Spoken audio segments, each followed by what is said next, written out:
Nous voilà toujours avec Antoine, mais on vient d'arriver en Asie du Sud-Est. Alors là, je suis scotché devant ce qu'on appelle les mangroves. Faut que tu m'en dises plus parce que pour moi c'est vraiment un grand mystère. Oui, en fait, les mangroves sont un écosystème un peu particulier et qu'on a souhaité représenter ici dans ce grand bac qui fait 6 mètres de long, qui est un des plus grands à Microzoo.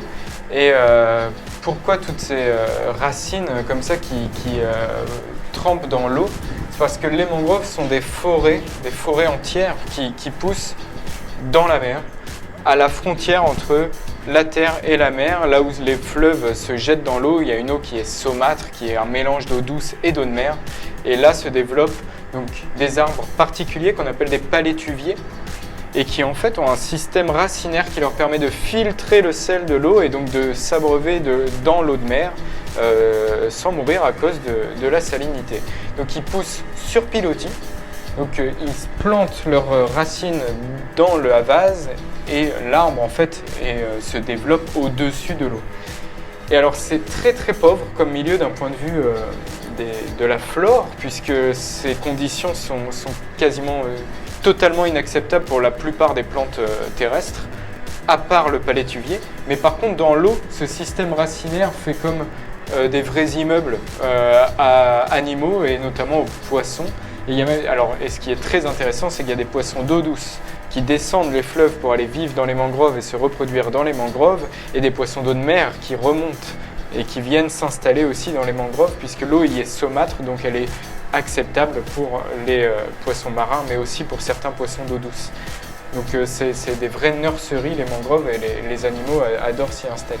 Donc là, il y a plusieurs colonies de poissons, là, différentes espèces qui vivent ensemble, sans aucun problème. Sans aucun problème, il y a différents poissons qui sont tous des poissons herbivores, donc ils ne se posent aucun problème les uns aux autres, et ça donne vraiment un panel coloré comme ça qui pourrait représenter la richesse des mangroves.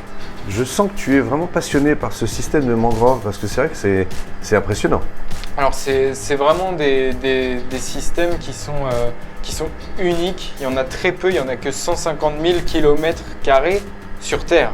Donc c'est vraiment sous les tropiques, quelque chose qui est toujours limitrophe entre la mer et la terre. Donc c'est des petits bandeaux de forêt comme ça au bord des côtes sous les tropiques.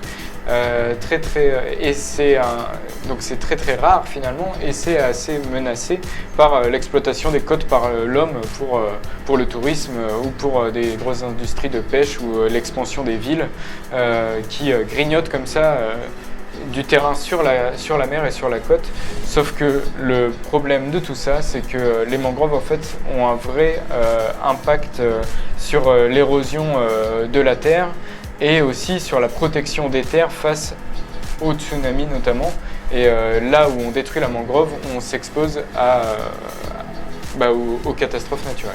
Donc, moralité, il faut le rappeler, faisons attention à notre terre parce qu'elle nous a fait des signes ces derniers temps assez importants. Il faut vraiment l'écouter, elle a plein de choses à nous donner et elle nous le donne depuis longtemps, donc il faut vraiment continuer à l'écouter. C'est ça, les mangroves en sont un bon exemple, puisque non seulement elles produisent de l'oxygène comme tous les systèmes forestiers, mais en plus de ça, elles protègent physiquement les populations qui vivent dans les mangroves des phénomènes naturels qui pourraient s'abattre sur elles. Donc il y a vraiment... il faut... Voilà, on a énormément à apprendre de la nature. Ouais. Les mangroves sont un bel exemple de ça. Voilà, on va se retrouver demain avec un autre épisode et là, cette fois-ci, on va quitter l'Asie et on ira à quel endroit? Alors, on finira notre voyage en Afrique et Clément vous présentera des animaux extraordinaires de ce continent. Écoute, vivement demain.